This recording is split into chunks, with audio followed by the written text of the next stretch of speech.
Wait, what? So this happened. I'm Rachel Velis, and this is the podcast Hell is Not the End, although it feels like just the beginning sometimes. Is anything really the end, though? This podcast is meant to explore the limitless possibilities of one's own soul. Why do people do bad things? Why are there countless happenings beyond understanding?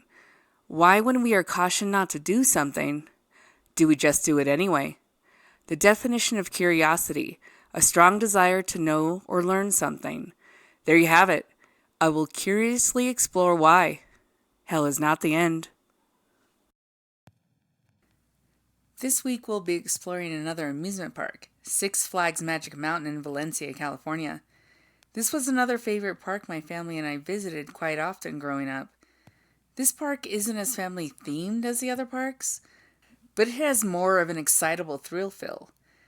Roaring Rapids, a river rafting ride which opened in 1981, Colossus, a dual-tracked roller coaster that was the tallest and fastest wooden roller coaster and had 200-foot drops, opened on July 29, 1978, and Viper, which opened on April 7, 1990, having a 188-foot drop, a high speed of 70 miles an hour, and 3 vertical loops.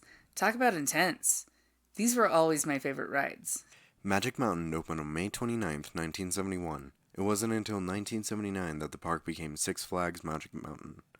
Magic Mountain has the most roller coasters in one amusement park, a remarkable 19, to which it holds the world record.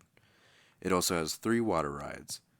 At its 1971 opening, Magic Mountain's rides included one steel roller coaster, a log flume ride, an observation tower, a car ride similar to Disneyland's Autopia ride, bumper boats, a carousel, and a few smaller rides. There were also 3 rides to gain access to the park's peak: a cable railway, a monorail system that had 3 stops along the park, and a sky ride that connected 2 stations together. For the very first year, the park had obtained permissions to use Warner Brothers' Bugs Bunny and the Looney Tunes characters. This would only last a year. It wasn't until 1984 when they would again regain that permission. Rewind. February 5th, 1978, a skyride better known as Eagle's Flight traveling the Galaxy course fell 50 feet to the ground below. Many reports state that the pair inside were seen violently rocking the bucket back and forth, this in turn causing the bucket to detach from its cable. Who were the pair who caused this most horrible accident but a pair of newlyweds? The husband was killed and the wife suffered serious injuries, including losing her legs. I am sure these weren't the first bucket riders to try to get those sky buckets to swing. The Eagle's Flight was meant to give people a bird's eye view of the Magic Mountain. They weren't the first to disregard the signs clearly posted to not rock the sky buckets that just happened to be posted in the sky buckets themselves. I hate to sound like a broken record. No, I don't. Read the signs. On December 26, 1978, a 20-year-old Carol Flores died after falling off the roller coaster Colossus. Her lap bar was locked into place, but in this case it turned out to be ineffective. This incident was a turning point for the ride and was closed for an entire year to make proper adjustments, including switching out the cars. There have been many complaints over the years about possible faulty restraints. Sometimes it's proper procedures gone wrong, and human error making an appearance at the same time.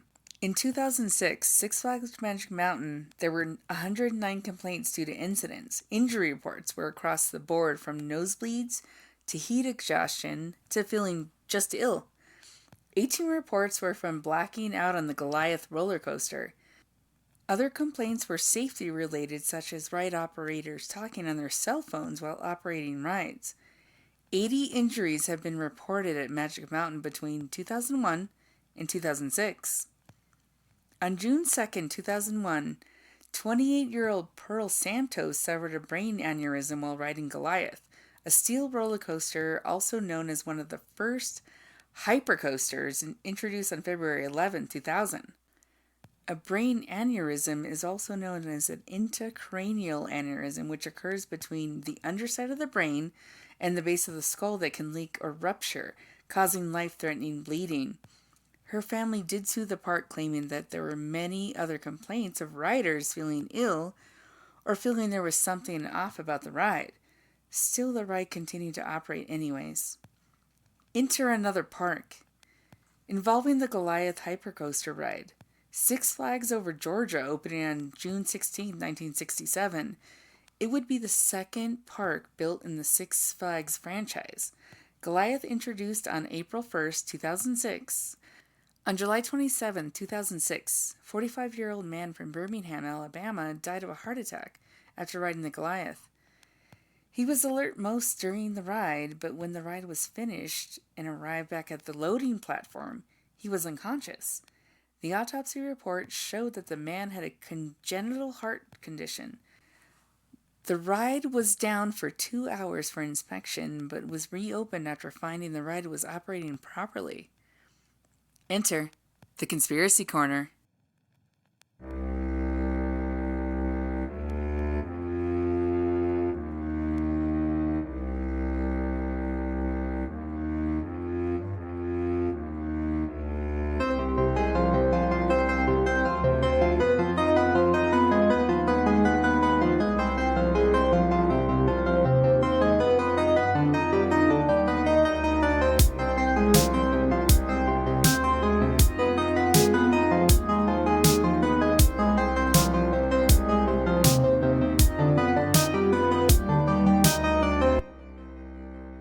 I find it strange that two separate parks would have the same noted injuries for the same ride.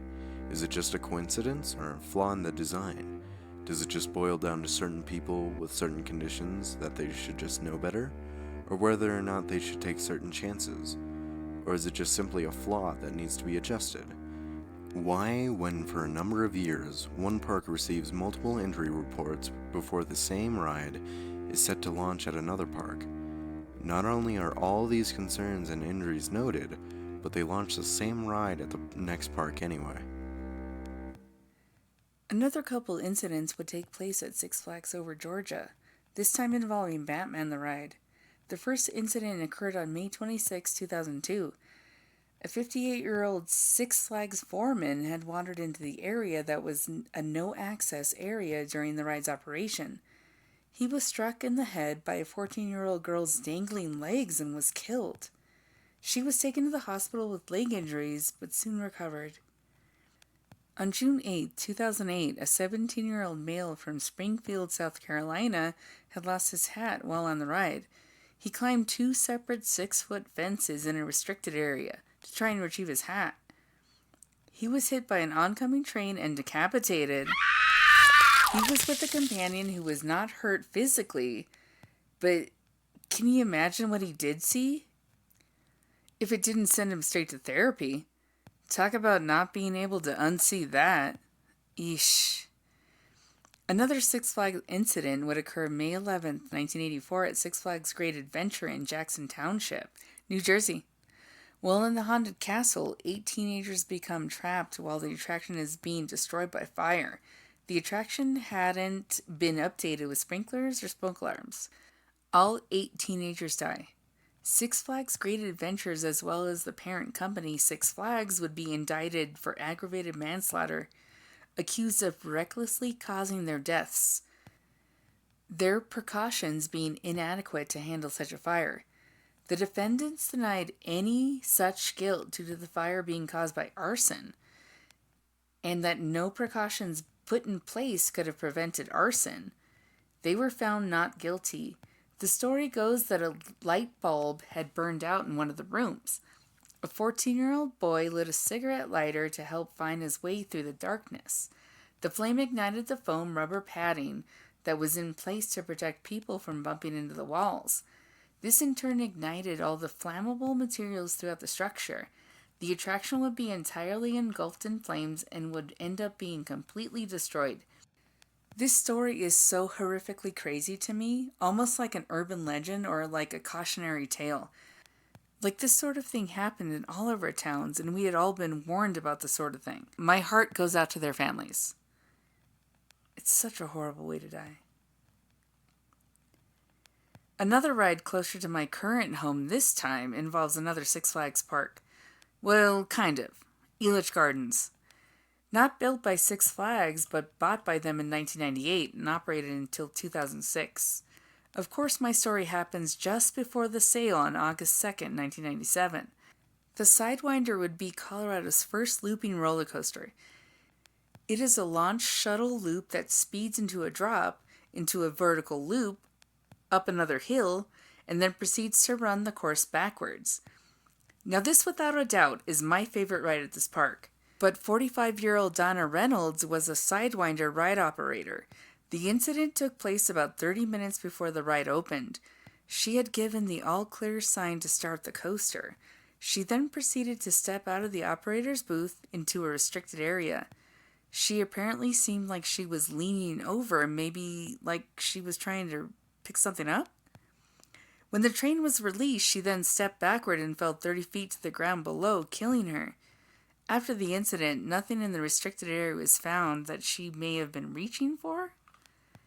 Side note, I have never felt any harsh feelings against any park I've ever mentioned. In fact, if I didn't care, I would have said nothing.